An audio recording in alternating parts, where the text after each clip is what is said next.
madamina, il catalogo è questo, delle belle che amo il padron mio, il catalogo è l'ecopatia.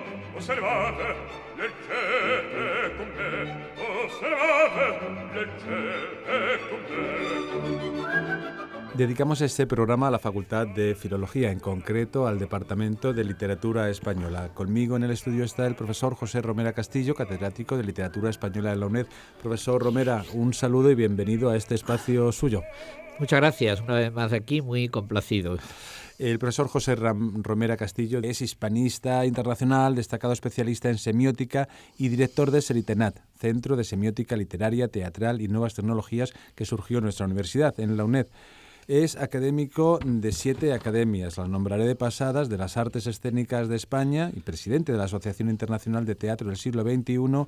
Pertenece a las Academias de las Buenas Letras de Barcelona, Granada y Córdoba y es académico correspondiente de las Academias Norteamericana, Filipina de la Lengua Española y a la que hay que agregar además la reciente designación como académico de la Academia Chilena de la Lengua. Profesor Romera Castillo, hoy venimos a hablar de literatura porque se cumple en este año el bicentenario del nacimiento de un autor, por todos conocidos, yo creo, tanto en los ámbitos literarios como a nivel general, que es José Zorrilla. José Zorrilla nació en febrero de 1817 en Valladolid. Y bueno, este año, 2017, se conmemora, claro está, el bicentenario de ese nacimiento. Yo creo que es una buena ocasión para rememorar esta figura que yo creo que forma parte del romanticismo español y que ha tenido mucha trascendencia. No sé si esta conversación, este diálogo lo podríamos dividir en 2 bloques. Primero hablar de su vida y de su obra, ¿no?, que sería lo más elemental, y luego hablar de su obra fundamental, que es Don Juan, y por la que todos reconocemos su labor en el teatro. ¿Comenzamos a hablar de la vida y de la obra, le parece? Sí, yo en primer lugar quiero hacer una observación previa que debe ser muy básica. La celebración de los centenarios, sea de su nacimiento, sea de su fallecimiento, no tienen otro sentido de cultivar a los muertos, puesto que los muertos están, sino que los centenarios tienen que tener un sentido, y el sentido es el de revivir la labor, en este caso estamos hablando de literatura, del autor que sea. Y ese es el objetivo fundamental del centenario. Profundizar, conocer mejor y leer, sobre todo, y ver, en este caso, cuando hablemos de su teatro, las puestas en escena que su obra ha generado. De ahí que entonces José Zorrilla y Moral moría el 23 de enero de 1893. Vamos a empezar un poco unas pinceladas sobre la vida y la obra, ¿no?, de Zorrilla. Hay que decir que, aunque nació en Valladolid, incluso Valladolid le ha rendido un gran tributo, como ustedes y todos saben, no solamente por sus calles y parques, sino también porque el estadio de fútbol de el Real Valladolid lleva el nombre de... cosa que está muy bien, que un escritor dé el nombre a un estadio de fútbol, pues al menos normalmente esa gente que va al fútbol y que lee mayor o menor, creo que menor medida, pues también se enfrenta. Me suena el nombre al ¿Quién menos sería este señor? Bueno, en Valladolid lo conoce todo el mundo y creo que en el ámbito genérico también hay un museo, es cierto. También la casa de José Zorrilla. Por eso que está muy bien. Bueno, pero aunque fue vallisoletano, pues no solamente estuvo en Valladolid, sino que vivió también en Burgos. Su padre era un conservador muy preclaro, fue gobernador de Burgos, y entonces pasó no solamente también por Madrid, Toledo, donde estudió, y sobre todo lo que interesa es su proyección hacia Francia. Claro, era el núcleo orientativo de la cultura, no solamente lo que habíamos tenido aquí en los franceses, ¿no?, con Napoleón y José Botella, ¿no?, sino que realmente Francia era el faro cultural de aquella época. Y también hay que decir que estuvo, creo que eran 11 años viviendo en México, donde allí en esa experiencia que tuvieron política de tener un emperador en México, el emperador Maximiliano estuvo 11 años y no solamente el emperador fue, digamos, amigo en cierta medida de él, sino que nos nombró director del Teatro Nacional Mexicano. Es decir, que tuvo una vida muy en diversos lugares, y eso también es positivo, porque así se conocen muchos y diversos aspectos. Hay que decir que él, dentro de su línea, digamos, ideológica, fue no tan conservador como su padre, sino también en la línea, porque España se dividía en dos: los afrancesados, los que seguían la línea de Moratín, etcétera, que era mucho más liberal, mucho más abierta, y los conservadores que mantenían el patriotismo y la línea de actuación en un conservadurismo literario, podríamos decir. Aunque yo a veces creo que él saltaba la barrera esta y en algunos aspectos era diferente de él. No podemos decir que era un conservador radicalista, sino dentro de una ideología conservadora un tanto abierta, porque así significó. Tuvo muchos reconocimientos en su vida, entre ellos pues uno muy significativo también para mí, puesto que en mi ciudad, en Granada, fue coronado poeta en ese lugar específico del Carmen de los Mártires, tan bonito allí, en el recinto etcétera, de la Alhambra, y fue académico de la Real Academia Española.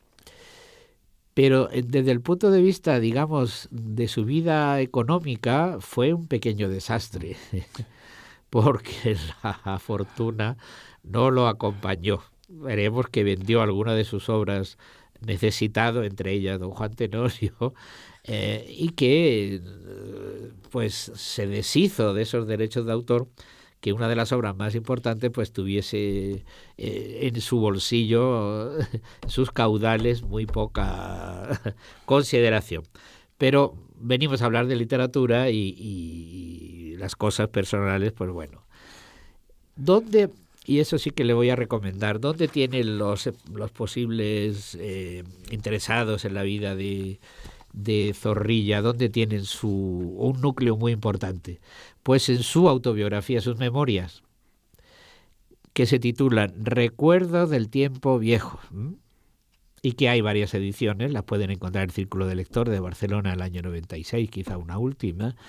Es decir, que él cuenta su vida, y no solamente los biógrafos posteriores han contado de su vida. Siempre es muy interesante conocer la vida de primera mano, aunque eso lleve muchos problemas, que no sea todo así como se presenta, pero claro, tenemos una fuente de información. Y los recuerdos del tiempo viejo es un punto de referencia que en este centenario yo recomendaría a nuestros oyentes que leyeran, para conocer de primera mano su vida. Y da mucha información sobre su vida, claro, y su obra y su momento histórico, por supuesto, claro.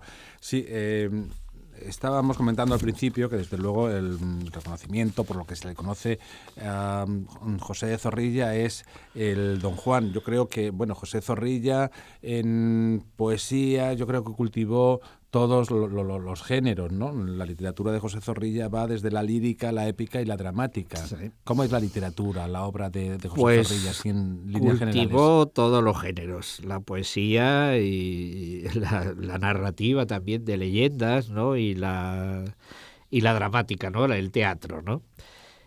Podríamos decir que en primer lugar que la poesía no fue un poeta destacadísimo, ¿no? Sino que siguiendo unas líneas muy genéricas, pues cultivaban lo que él va a mantener dentro de su línea, ¿no? Que podríamos decir una línea religiosa, porque él fue religioso, una línea amorosa, aunque él en su vida tuvo también diversos avatares con los matrimonios que tuvo, sobre algo todo así como la vida económica, ¿no? Claro. Pero una línea tradicional, ¿no? Y que pues en un volumen, Los cantos del trovador, haría que este tipo, o la leyenda del Cid, pues fuese muy destacado. Pero realmente no podemos decir que fuese un poeta de primerísima fila en el terreno poético. Va a serlo en otro terreno, en el teatro, como veremos a continuación. En segundo lugar, destacan sus leyendas. Estamos en el romanticismo, y claro, el romanticismo frente al neoclasicismo, frente al clasicismo anterior, era dejar la razón y volar la imaginación. De ahí que entonces todo lo que era leyenda venía muy bien, ¿no? Las leyendas de Becker, ¿no? Por ejemplo. Y ahí tiene una serie de leyendas que son A buen juez, Mejor testigo, que parece la obra, ¿verdad? El título de una obra del siglo de oro, ¿no? El Capitán Montoya, Margarita la Tornera, La Pasionaria, que alguno podría confundir con el personaje de... No, político, no, eso es del siglo XIX. Y A la memoria de Larra, porque ¿cuándo se da él a conocer en el mundo literario de Madrid, de España, ¿no? Pues cuando muere Larra, cuando Larra se suicida y entonces lo entierra, y de pronto él surge y lee un poema. En el propio cementerio. En el propio cementerio, el cementerio que está en la calle por Fernández de los Ríos. Lo que era el cementerio de Fuencarral, pero en pleno centro. Pero en pleno hoy, que entonces estaba las afueras. La zona de Quevedo, en Madrid. Eso es. La glorieta de Quevedo. Y ahí se dio a conocer, ¿no? Y que realmente pues él va a seguir esa línea plasmada en el romanticismo. Y la gran aportación suya, podemos decir, es el teatro. El teatro. El teatro. Que ahí el Don Juan forma parte... El teatro, él tiene enorme. varias obras muy significativas, pero que hoy en día parece ser que no dicen nada. Por ejemplo, El Zapatero y el Rey, que la escribió en el año 1839, trata sobre don Pedro de Castilla, ¿no? El cruel, ¿no? Y lo que él intenta es romper con la leyenda esa de malo que tuvo, ¿no? Y ese zapatero Blas, es decir, una obra de carácter histórico o historicista, ¿no? En la cual en esa línea va a ir la dramaturgia de Zorrilla. Sancho García, otra obra fundamentada en el año 1000 en Burgos, cuando la madre, ¿verdad?, hace para deshacerse del hijo de Sancho García, pues lo quiere matar, ¿no? También otra leyenda, ¿no? Otro elemento histórico. O El puñal del Godo, ese eremita a quien se le revela la muerte de Rodrigo a manos del conde don Julián, ¿no? Aliado de los árabes, que luego escribiría una obra famosa, Juan Guitisolo, por ejemplo, o Traidor inconfeso y mártir, quizás que sea, junto con don Juan Tenorio, la obra más importante.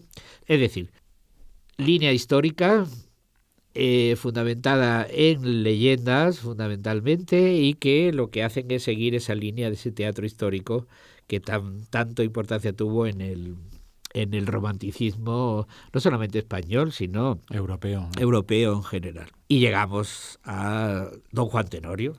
Pero antes de pasar a don Juan Tenorio, quiero recordar a los oyentes que estamos en un programa de literatura, de filología, y que está con nosotros el profesor José Romera Castillo, catedrático de literatura española en la UNED. Estamos hablando de la obra y la figura de José Zorrilla, del poeta, el autor del que se cumple este año, 2017, el bicentenario del nacimiento. Él nació en Valladolid en 1817. Hemos hablado un poco de la vida y la obra, de la trayectoria como poeta y como dramaturgo de José de Zorrilla, pero me interesa dedicar más tiempo, por supuesto, a la obra fundamental, no solamente de José Zorrilla, sino que yo creo que una de las más significativas del romanticismo español, que es el Don Juan Tenorio. El Don Juan, que es el que nos ocupa la conversación de este programa, porque al hablar de Zorrilla es inevitable hablar del Don Juan Tenorio. Me gustaría hablar un poco de los orígenes o el mito de Don Juan, las raíces, de dónde viene o de dónde procede. Es un fenómeno social, cultural y artístico el Don Juan, que es una de las obras más representadas en la historia del teatro. Tuvo, como siempre tiene, todos sus orígenes de unas leyendas, de unos romances sobre el comendador y sobre el burlador, etcétera. Un autor del siglo de oro, Tirso de Molina escribió El burlador de Sevilla y Convidado de Piedra. Parece ser que la obra es de Tirso de Molina, tampoco lo tenemos con seguridad, puesto que hoy en día, gracias a los estudios de diversos investigadores, pues está poniendo en duda algunas de las obras de Tirso de Molina y atribuidas, por ejemplo, a Claramonte. Pero ese es otro asunto. Lo importante es que esta obra de Tirso de Molina, el fraile, ¿verdad?, se escribió hacia el año 1615 y que ha tenido también su trayectoria a través de entonces, fundamentada en esos dos niveles que dice el título. El burlador de Sevilla, una figura del burlador que engaña a las mujeres, sobre todo, y otro, el convidado de Piedra, al atreverse a convidar a un difunto, con lo cual eleva de la vida real el burlador de la vida de aquí a la vida de arriba, a la vida de allá, ¿no? La obra tiene unas coordenadas barrocas y contrarreformistas muy claras, por lo que Tirso de Molina condena al infierno, al burlador, al Don Juan. Ese fue entonces, digamos, un germen muy, muy significativo que pasó y que no se detuvo en España, sino que también es curioso, y por hacer una trayectoria muy sintética, de España pasa a Italia. Los comediantes de Italia lo llevan a París, donde Molière va a escribir su Don Juan, que después hablaremos, ¿no? Pasa a Inglaterra, donde el Lord Byron lo recrea en el poema Don Juan, un poema burlesco que quedó sin terminar. Y no sabemos entonces a qué destino le daría Lord Byron, se lo metería en el infierno o no, o lo llevaría a dónde, ¿no? Pasa a Rusia, en la recreación de Pushkin, titulada El convidado de Piedra, en el año 1830. Pasa de nuevo a Italia, con Goldoni. Es decir, y no solamente se detiene o pasa en el ámbito teatral, sino, como todos saben, hay un ejemplo muy significativo de la ópera, Don Giovanni, de Mozart y da Ponte, que es también muy significativo, por no detenernos ahora en la trayectoria que ha tenido en los ballets y en el cine, que ha tenido también muy... y por cierto, ahora se está poniendo un musical sobre la figura de Don Juan. Es decir, que es... Podemos decir que el mito de Don Juan ha recorrido el tiempo y el espacio, no solamente en España, sino por eso es un mito cultural de un ámbito muy genérico en diversos, sobre todo en Europa. También podemos decir en América, puesto que América también ha tenido, a través de las representaciones, las zarzuelas que en Cuba se hicieron sobre todo sobre la figura de Don Juan. Es decir, que es un mito enorme y que recoge Zorrilla, ¿no? Y le da su tono y su estilo particular.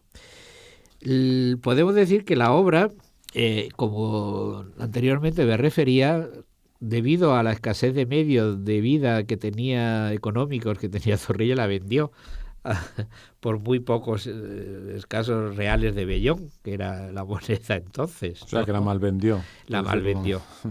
Además fue escrita en muy poco tiempo, ¿no? Por aquella premura de la necesidad que tenía. Y que después se arrepintió. Y quiso, él nunca le gustó esa obra, al menos aparentemente, porque quiso rehacer la obra para hacerla de otra manera y así poder cobrar los derechos de autor. Es decir, que la génesis es esa. Y lo que hace Zorrilla, pues es plantear esa doble versión del burlador y convertir a Don Juan en eso, en un encantador de mujeres, en un personaje muy mujeriego, muy viva la vida, y que va a tener una plasmación en la otra vida, no condenándolo al infierno como lo condenó Tirso, sino condenándolo al purgatorio. Con lo cual ya quedaba en una posición purgatorio que ahora la Iglesia ha eliminado. Lo ha eliminado. Así que hoy... Es decir, que lo importante es que retomó y que cuando se puso en escena la primera vez no tuvo un gran éxito, sino que fue al poco tiempo cuando empezó aquello a tener un éxito de público enorme y que se ha mantenido a lo largo de toda la historia del teatro. Era tradición en la noche de difuntos poner siempre en los teatros el Tenorio. Pues por aquello de la muerte del convidado de piedra, de la... Sí, se identifica con esa fecha además, ¿verdad? Claro. Sí. Y en todos los teatros más importantes, pues se ponía durante esta época siempre el Tenorio. Nosotros que estamos estudiando la vida escénica en España y fuera de España, nos encontramos en esos 80 puntos que llevamos estudiados que la obra de mayor representación no es ninguna otra sino Don Juan Tenorio. Don Juan Tenorio. Porque no solamente aquí en España, sino también en América. Es decir, que esto se va perdiendo poco a poco. Quedan muy pocas ya. Por ejemplo, los teatros de Madrid normalmente ya no lo ponen, o lo ponen muy poco. Quizás sea Alcalá de Henares uno de los puntos de referencia fundamentales donde se hace una representación y no en un teatro, sino... itinerante, ¿no? En la ciudad. En la ciudad. Y entonces, pues... Pero la figura entonces ha sido muy rica, ¿no?, para dar una serie de productos muy interesantes. ¿Y qué es lo que podemos hacer sobre la visión que desde el siglo XXI tenemos o podemos tener del Don Juan Tenorio? Eso le quería comentar, porque ha sido interpretado de muchas maneras, y yo creo que las puestas en escena, si se hace, ustedes lo están haciendo, es muy rico también ver la evolución, no solamente del mito, del texto originario de José Zorrilla, sino la interpretación, los distintos ámbitos, los puntos de vista que se le ha dado a través del tiempo. La sociedad cambia, por supuesto, y esas interpretaciones se pueden plasmar muy bien en las puestas en escena, ¿no? Sí. Esta obra, como decía, que es la más popular del teatro español, ha tenido unas puestas en escena muy significativas, a las cuales yo me voy a referir, si no a todas, alguna de ellas. Y sobre todo pueden ver o pueden acudir a fragmentos, puesto que hay problemas para ver toda la obra completa, a Internet, donde pueden ver, o al Centro de Documentación Teatral, donde pueden verlas por las obras completas, por aquello de los derechos de autor, de actores, de productores, de en fin, etcétera, que lo que conlleva. Entonces, la labor fundamental que ha correspondido hacerla es a la Compañía Nacional de Teatro Clásico, ¿no? Y en este asunto, pues esta obra tan popular ha tenido, a través de la actuación de diversas puestas en escena, por no referirnos a otras compañías, repito, porque ha sido muy significativa. Entonces, ¿qué es lo que han hecho o han como hito fundamental de interpretación de esta obra? Pues acudir a diversos aspectos que nos pueden dar cómo se ve en la obra de Don Juan Tenorio por un español, por alguien de fuera, o cómo lo ha visto alguien de creativo en Francia, la de Molière, por ejemplo. Se hizo en la Compañía Nacional de Teatro Clásico un núcleo de 3 puestas en escena, fundamentalmente hubo más, pero referidas a cómo lo ve un director español, en este caso la puesta en escena de Eduardo Vasco, uno de los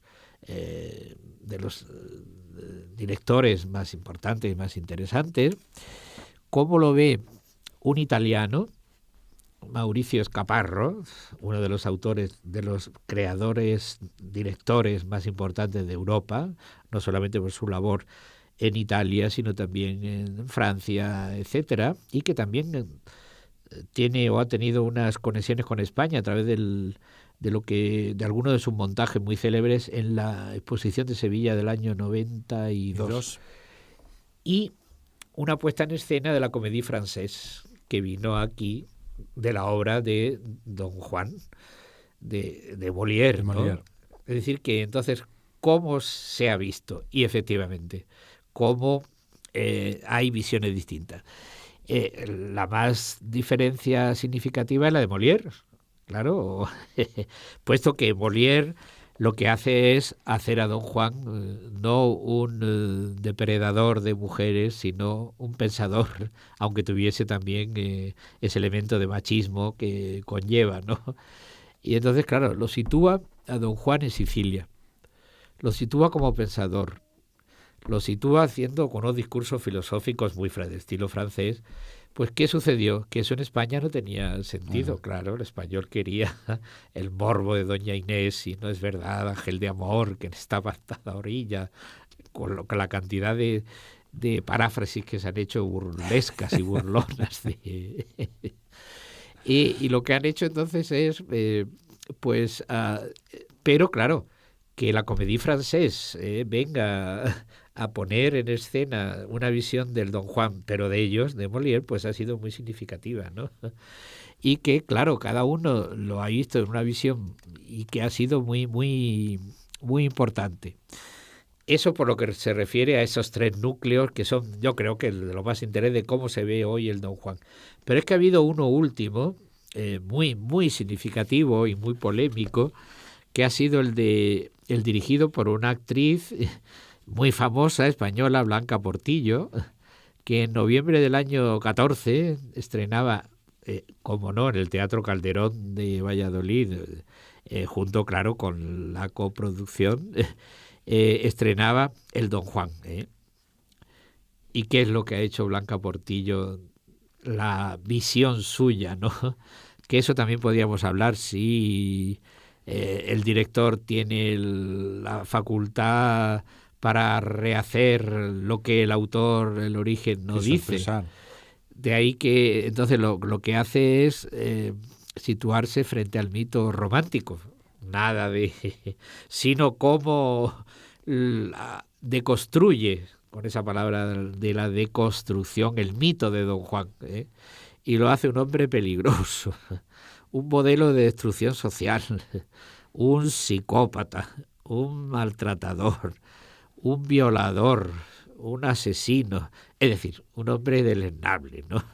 Es un retrato totalmente demoledor, un poco, ¿no? Iconoclasta, de lo que es la visión que realmente Don Juan es un machista, el mito y su actuación.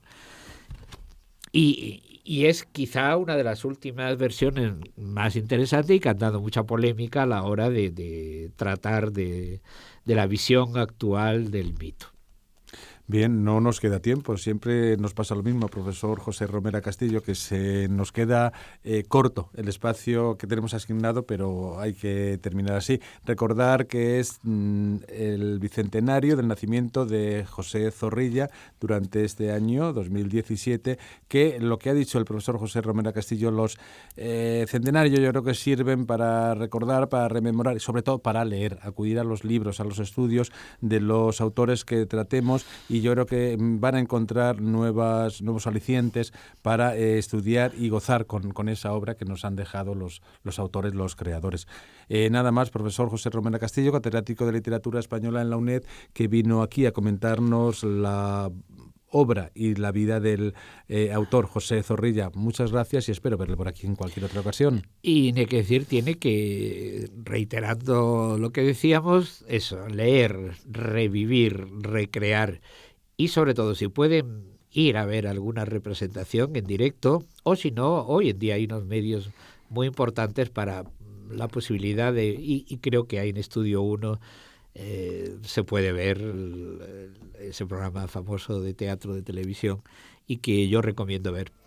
Pero sobre todo yo les recomendaría primero que leyeran la obra y después la tienen en internet, la pueden leer, no tienen que ir a las librerías a comprarla y luego después que la vieran. Que la vieran representada. Y ese es el mejor homenaje que podemos hacer a cualquier escritor en general y en este caso a Zorrilla en particular. Pues muchas gracias. Pues muchas gracias a usted.